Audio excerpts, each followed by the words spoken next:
Bienvenidos a una nueva edición de Límite 24. Pasaron un poco más de 6 meses desde ese 15 de noviembre, donde los argentinos nos despertábamos con la noticia que no había noticias, valga el juego de palabras, del ARA San Juan. Nosotros como ciudadanos, como vecinos, teníamos por supuesto primero la preocupación y después la inquietud. ¿Qué pasaba? No se sabía, había canales de información, pero a partir de ese momento, si vos, si nosotros estábamos angustiados, preocupados, imagínate lo que empezó a hacer para padres, para madres, para hijos, para esposas, para amigos, para esos familiares de los tripulantes de este submarino que se perdió en las aguas argentinas.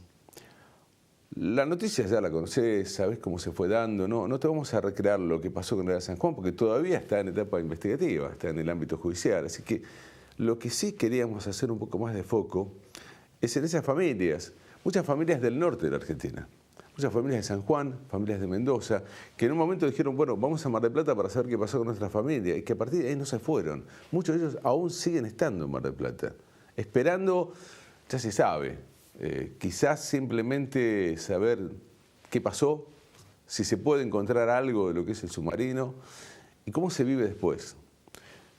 De esto vamos a hablar hoy, un tema muy difícil, porque cuando después vas a ver material de los familiares, le tenés que sumar a la angustia y la incertidumbre. Digo, no hay peor cosa para un ser humano que primero encontrarse con la peor noticia que saber que perdiste un ser querido. Pero lo peor del caso, si querés, entre lo más doloroso, es no saber cómo ni dónde está. No poder hacer ese duelo. Bueno, de esto vamos a charlar con un especialista que está trabajando con los familiares, pero además tiene una amplia experiencia, así que vamos a aprovecharlo con otros temas en lo que tiene que ver con esto, ¿no? De cómo llevar adelante pérdidas que no son claras. Imagínate si el dolor de perder un ser querido, simplemente porque la vida, la naturaleza así lo indicó, donde vos podés velarlo, donde podés hacer tu duelo, cuando todo eso no está, cuando todo eso todavía no lo podés hacer y tenés que seguir conviviendo con el dolor, con la angustia y con la incertidumbre. De esto vamos a estar charlando hoy en Límite 24. Dale.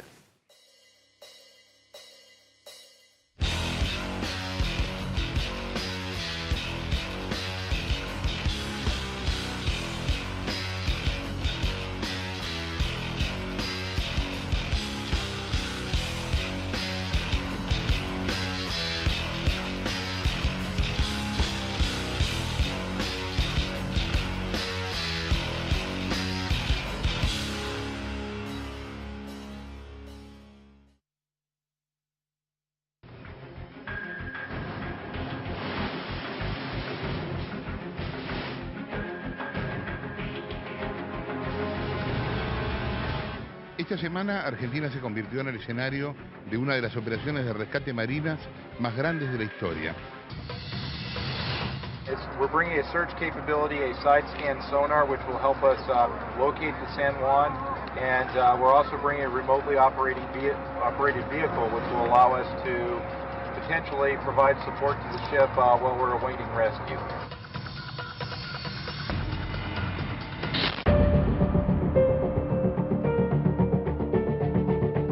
Estamos en la parte crítica, particularmente en cuanto al oxígeno.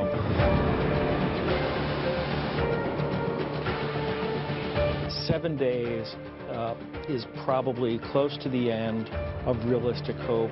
This is a diesel submarine, and so it has to come up for air. It's urgent. It's much like when an aircraft goes down. You only have a certain window in which to find wreckage or survivors. So every second and every minute count. Rusos, estadounidenses, franceses, ingleses, brasileños y marinos de todo el mundo colaboran en la búsqueda del submarino ARA San Juan, perdido desde hace 11 días.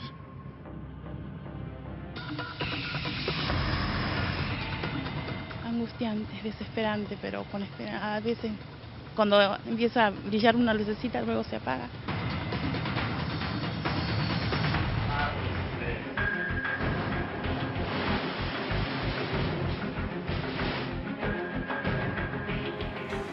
Este era el escenario, 11 días después de la noticia de la desaparición, ¿no? Lo contaba Jorge Lanata en su programa, en esta síntesis, y de alguna manera nos colocaba en escenario para presentar a nuestro invitado. Enrique, gracias por venir, antes que nada. Gracias a tu invitación. A ver, el día 11 estaba ya la familia diciendo, bueno, no perdemos la esperanza, y el mundo se conmovía y el mundo colaboraba. Digo, y esto en algún momento también hay que remarcarlo, ¿no? Estados Unidos, Brasil, Inglaterra. Sí, sí. Digo, después discutimos otra cosa, pero en ese momento se hizo un paréntesis, la humanidad hizo un paréntesis y dijo, tenemos que buscar un submarino, hay familias que lo esperan. ¿Dónde estabas en ese momento cuando vos te anoticiás de la desaparición de Lara? Bueno, el 15 de noviembre está la primera noticia. Yo el 16 me comunico con Sanidad de la Armada. Yo presido el Comité de Salud Mental de las Fuerzas Armadas hace 7 años. Entonces, tengo experiencia, como decías, en desastres de muchos años, inclusive con situaciones graves como esta. Yo empecé en esto, en tema en Armero, en Colombia, con 25.000 desaparecidos y muertos, ¿no? Pero no digo de esta magnitud, pero me refiero con esa experiencia que nos planteamos en ese momento. Aprendimos de la experiencia de Malvinas. Yo he trabajado con veteranos de Malvinas y atiendo veteranos de Malvinas. ¿Qué pasó? No intervenimos enseguida en aquel momento. Si bien hay una diferencia entre Malvinas y el submarino, ¿por qué? Porque en Malvinas el veterano regresaba de un hecho disruptivo directamente vinculante. En el caso aquí hablamos de afectados indirectamente, pero que también tienen una relación de vínculo, de historia, de familiaridad, de crecimiento, de conocimiento.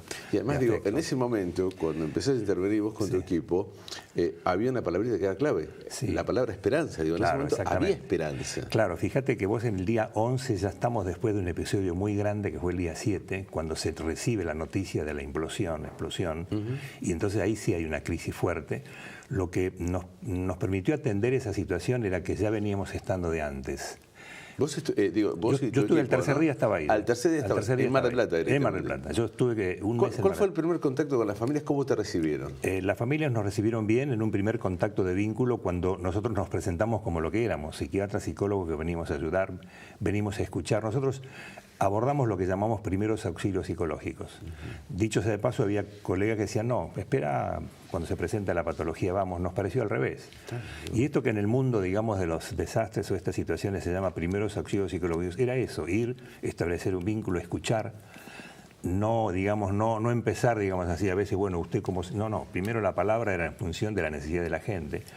Y ese primer vínculo que fue del día sábado, domingo, lunes, martes, permitió que miércoles, que el jueves, cuando llega la noticia de la explosión, imagínate la crisis en la gente, desesperada. Había unas 100, 150 personas recibiendo, digamos, la comunicación. Habíamos hecho un dispositivo que si ya bien veníamos trabajando, unos 7, 8 psiquiatras y psicólogos, principalmente de la Armada, se rodeó también de enfermeros, médicos, que en ese momento teníamos un dispositivo para poder tener en cuenta esa situación, ¿no? Y te digo que la explosión fue enorme, llanto, desesperación, desmayo. Nosotros creo que esa previsión evitó también, quizá por esa razón, cuadros patológicos más graves. ¿Sí? No hubo crisis coronarias, no hubo, pero lo que sí hubo un momento de mucha desesperación, porque imagínate que la noticia de explosión era sinónimo de muerte. ¿Cómo se trabajó en esa primera etapa? Digo, antes del día 7, digamos. Ustedes, cuando vos la primera etapa de escuchar, escuchar la incertidumbre, escuchar el dolor, escuchar, digamos así, lo que más grave, lo que vos decís, la incertidumbre es lo peor, no saber, digamos así. Y al mismo tiempo la esperanza. Entonces, cada comunicado de prensa que se venía a la mañana, que lo daba Balbi por los medios, o que nosotros teníamos una ventaja. Nosotros, en combinación con la jefatura de la base, recibimos primero la comunicación. Luego escuchamos el informe oficial y luego con la gente retrabajamos la información, porque te imaginas la cantidad de preguntas que surgían, algunas técnicas, algunas no tan porque técnicas. Digo, les habrá tocado hasta un rol para el cual no estaban, que era tratar de responder. Me imagino, digo, ahora sí vamos al día 7, cuando aparece la noticia de la implosión. Los familiares, digo, si no tenían las Fuerzas Armadas, ustedes estaban siempre. No, pero ahí también estaba la gente de la base, que también respondía. Nosotros trabajamos muy bien. Al principio, te diría, no estaba claro para algunos que no tenían a lo mejor experiencia con los psiquiatras o los psicólogos. Bueno, ¿a qué estamos? Primero, estuvimos. En segundo lugar, establecimos una buena relación con, en ese momento, el almirante González, que era el jefe de la base, y con el Estado Mayor de la base, que son los que daban la información. Pero establecimos un vínculo de tal naturaleza, por un lado con los familiares, que nos escuchaban y nos veían. ¿Y nos veían por qué? Porque estamos mañana, tarde, noche, almorzamos, desayunamos, y nos decían, ahí están. Ese es uno. Lo otro, la cercanía, que era favorecer lo que llamamos la grupalidad. ten en cuenta que nuestra formación tiene mucho que ver con los grupos y los grupos operativos. En todo grupo hay siempre, había liderazgos, digo, Sí. había dentro de los familiares liderazgos, digo, gente que por ahí tenía una mayor penetración dentro del grupo y vos podés establecer un primer contacto. Sí, efectivamente, lo que ocurre es que los liderazgos pueden ser al principio positivos y luego depende cómo se transforman en liderazgos negativos. No digo que esta era la nota dominante, pero efectivamente nosotros cuando vamos con la cabeza de la grupalidad pensamos en el grupo familiar. Pero ¿qué pasaba? Había otro ingrediente muy, muy importante que eran los submarinistas, camaradas de los que estaban en el Ara San Juan. Que ellos cumplieron un rol importantísimo, porque a su vez eran familias que ya se conocían de antes. ¿Qué importancia tuvo eso para los familiares? Que estos muchachos, algunos no tan jóvenes, pero compañeros de los que estaban en el submarino, les podían dar cuenta de la profesionalidad de sus hijos y de sus padres y sus hermanos. Con lo cual, en la autoestima, digamos, de un familiar, Sí, había una empatía, digamos, tomaba ¿no? conocimiento de que el hijo no estaba digamos así, en una aventura, sino era un hombre que cumplía un rol dentro de una fuerza armada que en una zona de riesgo estaba cumpliendo una tarea. Viene la noticia de la implosión, viene todo lo que después uno fue sabiendo y quisimos tomar un material bastante reciente de cómo están las familias hoy, Sí. ¿no? Digo, quiero compartir con vos este material, lo hizo la gente de Alejandro Fantino en un canal colega y habló con familiares y esto fue hace muy poquito, mirá.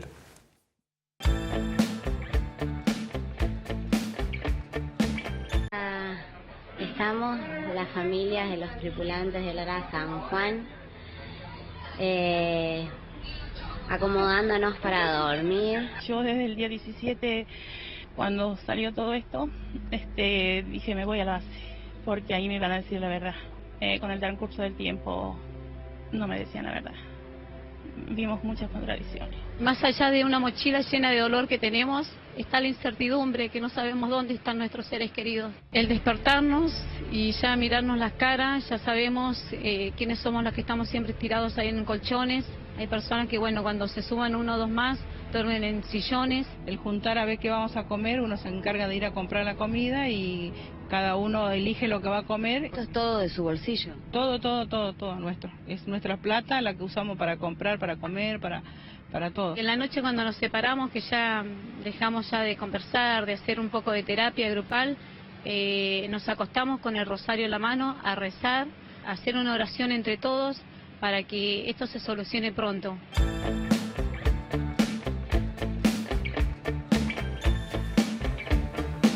Quiero ser muy cuidadoso con esto, porque recién algún familiar decía, nosotros pagamos las cosas, se los mostraba en un estado.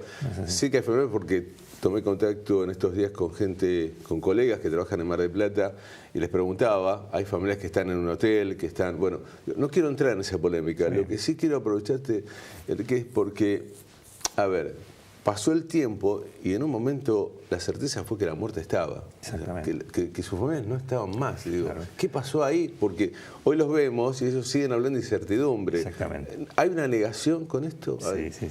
Yo primero quiero decir una cosa importante que lo dije además en otros medios en su momento, y es que creo que hay que tener en cuenta que hay familiares de 44 tripulantes. Yo creo que hay una heterogeneidad importante en todo el grupo grande que, si bien esto expresa una parte de la realidad tan dolorosa como la otra, no es la totalidad del proceso que vienen haciendo los familiares en todo este tiempo. Y creo que los medios en general reflejan este grupo muy importante. Yo lo conozco personalmente, por nombre y apellido de cada uno, pues hemos trabajado y cuando voy ahí nos ven, nos reciben, charlamos, nos sacamos fotos. ¿Por qué digo esto? Porque evidentemente está mostrándose la parte en donde justamente le cuesta más aceptar, si bien ya alguna mamá me dice soy realista. No me dice mi hijo está, soy realista. Entonces creo que es importante que nosotros podamos reflejar ese proceso porque hay un grupo en donde tiene una fuerte presencia, tiene al mismo tiempo, desde el punto de vista psicodinámico, que yo lo puedo decir como una, le podemos llamar negación. Yo no quiero usar palabras que sean negativas, visto como negativas, pero efectivamente hay una dificultad de ponerse en contacto con el dolor o con la realidad, que ese es un proceso que cuesta. Aún digo, porque es muy probable que al contacto con esa realidad venga una cosa depresiva. Enrique, tengo que ir al corte, pero antes de... A ver, digo, aún la mente humana y por supuesto el dolor de la familia y del ser querido, pero aún con todo el tiempo que pasó, digo, ya pasaron 6 meses, digamos, es imposible que alguien, ¿no? Digo, esto ya está claro, lo que se puede pensar es, en el resto de un submarino, quizás encontrar algo más de eso. Aún pasando tanto tiempo, el dolor hace que uno diga, yo sigo teniendo esperanza, digo, porque hablaba de esperanza. Exactamente, sí. Yo creo que hay un grupo respetado, importante, que puede seguir hablando de esperanza mucho tiempo, aún en las condiciones donde toda la racionalidad, la experiencia mundial, la experiencia inclusive de los propios rusos, norteamericanos, ingleses, daría cuenta que es altísimamente improbable que se pueda encontrar con vida, eso está claro. Seguro. También aun cuando se lo pueda encontrar hay que ver a qué profundidad para ver si pueden sacarlo o no, es otro tema técnico. Puede mantener eso como una especie de expectativa a largo plazo que no termina de cerrarse cuando no pueda visualizar algo que le esté dando cuenta de esa... Es como en medicina, el diagnóstico presuntivo y el diagnóstico de certeza. Pues el diagnóstico de certeza lo tenés cuando tenés la prueba diagnóstico clara del encuentro. Ahora, esa situación abierta, pero no está abierta para todos de la misma manera. Yo me parece que esto es muy importante plantearlo, porque uno va también conociendo gente que va reconociendo cuando dice soy realista, cuando va diciendo me tengo que resignar. Mi hijo era un gran... ya empieza a hablar en pasado. Exactamente, exactamente. Y cuando vos en algún momento con alguna persona, yo puedo inclusive identificar, decís, tu hijo estaba, no estaba, no está. Entonces vos todavía estás, digamos... Hay que respetar también eso. Enrique, ¿te quedas un ratito más? Sí, con mucho gusto. Porque vamos a hacer un corte muy breve. Pero queremos aprovecharlo al doctor Stein. Él trabajó y sigue trabajando con excombatientes de Malvinas. Y él, cuando empezó, dijo, hay un punto de encuentro. Claro, el punto de encuentro es el dolor, de distintos escenarios, distintos lugares. Pero aprovechamos al doctor y vamos a charlar un poquitito también de cómo se trabaja hoy. Digo, cuando todavía tenés excombatientes que terminan mal, se terminan suicidando. Sí. ¿Qué es lo que está pasando ahí? Dale.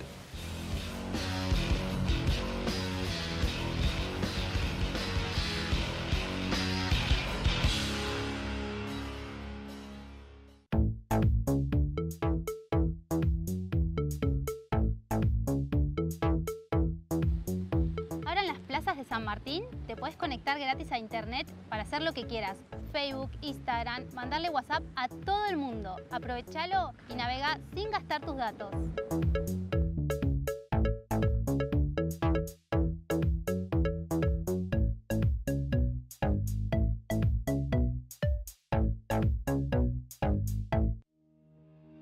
Estamos más cerca para que vivamos más tranquilos. Por eso seguimos sumando tecnología, con nuevas cámaras y la ampliación del centro de monitoreo. Inauguramos nuevos destacamentos y aumentamos la presencia de fuerzas policiales. Todo para que vivamos mejor.